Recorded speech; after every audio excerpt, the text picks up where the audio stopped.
Welcome to MVM. Today we have a preview of a game that's going straight to retail. This one is called Slyville. It's from Hexy Studios. And this game is a 3 to 5 player game about backstabbing and all sorts of things, trying to get the deal before the other guy. And boy, does it have some backstabbing in it. This game is going to have you representing a guild, sending your henchmen out into the city and trying to collect deals. However, during that entire time, you're going to be messing with other players nonstop because the cards in your hand are your actions, and there's a lot of these cards in here. They're going to mess up the plans of the other players. Yeah, as you can see, the player board here has 5 different districts, and throughout the game, you're going to be going to those different districts, trying to make as good a deal as you possibly can, trying to get big deals, trying to get small deals, but most importantly, trying to get the deals before the other players at the table do. All right, so let's talk about the board itself. There's 5 different districts. They're all color coordinated, and also they're going to give very specific resources depending upon the area that you're in. They're also tied into deals. Each of these 5 things that you see around the table are tiles. These tiles have a large deal and a small deal. These represent anywhere from 20 to 40 influence that you're able to gather by being in that spot, using an action card that allows you to do the deal, and then having the correct resources at that time. The other thing you're going to see around the board is this right here.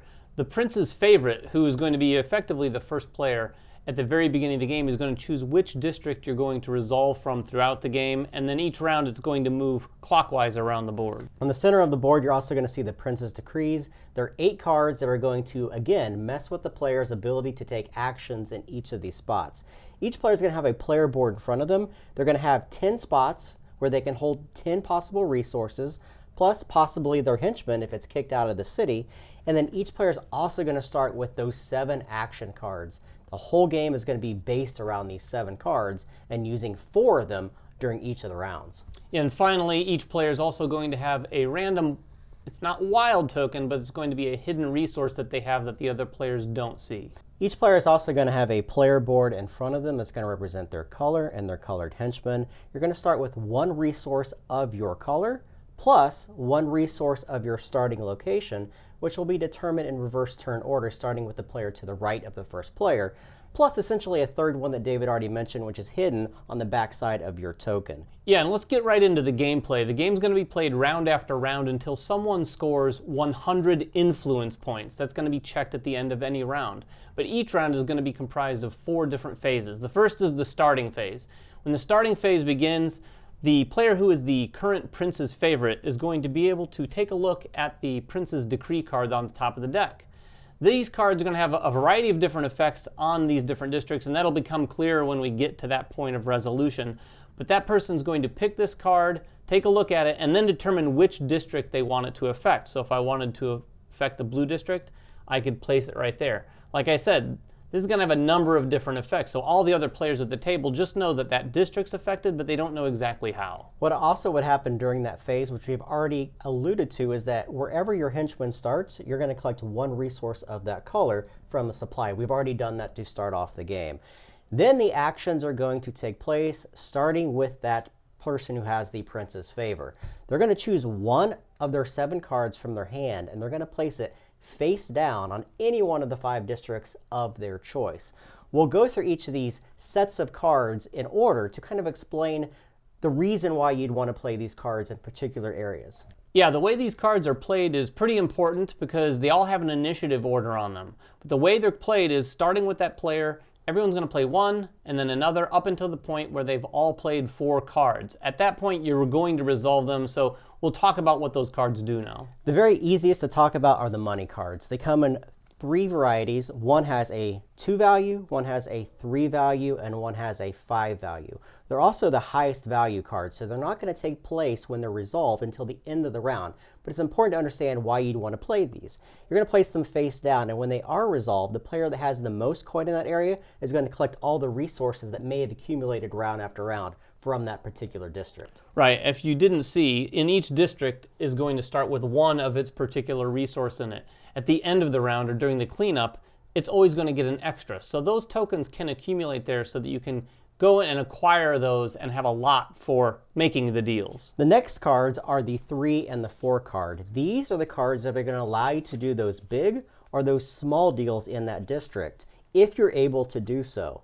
In order to get these to trigger, a couple things have to happen. Number one, you have to have the resources according to that particular deal. So for instance, this is pointing to the red, this is pointing to the gray. That refers to the two sides of the deal. You have to have all the resources associated with that, and you have to make sure no one's messed with you in that district. And there's cards here we'll get to in just a moment that could possibly mess with you. You're simply going to give up those resources from your player board, and you're going to collect that and place it face up on whichever the two of the sides of the deals that you've completed.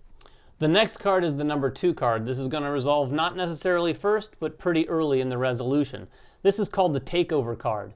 When you have your card in a district and you resolve this one, you're going to be able to take your henchmen from wherever they are on the board and place it in that district, potentially bumping the other player's henchmen from the board.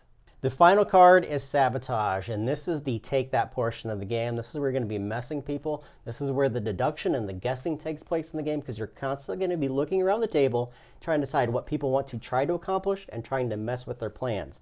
That is this Sabotage card here, and you're going to notice a couple things on it. Number one is the number 1 in the upper left-hand corner. This, in fact, is the first card that will get resolved during the resolution phase, so it's going to take place before everything else.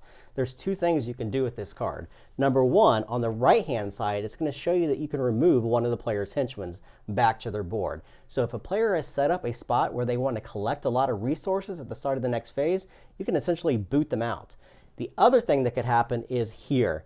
This allows you to remove one of the cards from that stack. This could potentially affect someone's ability to do a deal or to use money cards in order to collect those resources at the end of the round. So this is the card that you're going to be playing a lot of to mess with people. Yeah, that is definitely the nastiest card in the game, and it will come up turn after turn after turn. So you have to be really careful about where you're putting things and where you think other players might be playing their cards. So let's talk about the third phase. Once all the players have placed all 4 of their cards face down randomly in these locations, not randomly, but where they choose to place them, they're going to be resolved starting with this tile here, and you're going to go clockwise around the board. You're going to reveal all the cards from this location, and you're going to effectively use them in the order of the numbers in the left-hand corner of that card. Again, those sabotages will take place first, followed by the number 2 cards, the number 3s, and so forth. And remember, that Prince's Decree card is going to be in one of these districts. Whenever you resolve the district with the Prince's Decree card, that card is going to resolve first. Now, let's talk about what a few of these do. They're all fairly similar, but most of them are going to make it so a particular type of card is ignored during the resolution. So it's about the next nastiest thing compared to the Sabotage card, because you might place a card in there that says no one's going to be acquiring the big deals in this district. So when these are played, like I said at the beginning, it's played by the Prince's favorite in a certain district, so it's going to get into everyone's head around the table, and they're going to start thinking, okay, what's going to happen there? Those cards are going to be resolved in order, and remember, these are effectively going to allow those players to collect something from those locations. Again, big deals, the player has to give up the resources to do the big or the small deals, and at the end of the round, you're going to count up all the money from all the money cards that players have there. The player that has the most money is going to collect all the resources, because these spots will accumulate new resources at the end of each round if they're not collected. Now, what happens in the event of a tie? Yeah, this is an interesting part of this game. That king's favorite, effectively the first player of that round, is going to break ties. Of course, if they're in it, they're going to break the tie in their favor. But even if they're not in the tie, they're able to determine who's going to win it. Now, this is going to come into play throughout the game, because if I ruled in favor of Jeremy versus someone else in one point, he might be kind and do that to me the next time around, or he might not. Again, this is a game of backstabbing. So at the end of the resolution phase, you're going to have a cleanup phase, and a number of different things are going to happen at this time. Each of the locations are going to collect a new resource onto their tile, meaning that there's more resources for people to collect on the next turn. Also, the king's favor is going to pass to the player on the left, and this marker is also going to move to the next possible district. Yeah, and as long as no one's won the game, you're going to keep doing that round after round until someone has scored those 100 influence points. Yeah, there's a lot of things to consider in this game. Having your henchmen in spots at the start of the round is extremely important to gain those free resources, but also using the right combination of 4 cards at the right time is incredibly important as well. Timing in this game is everything.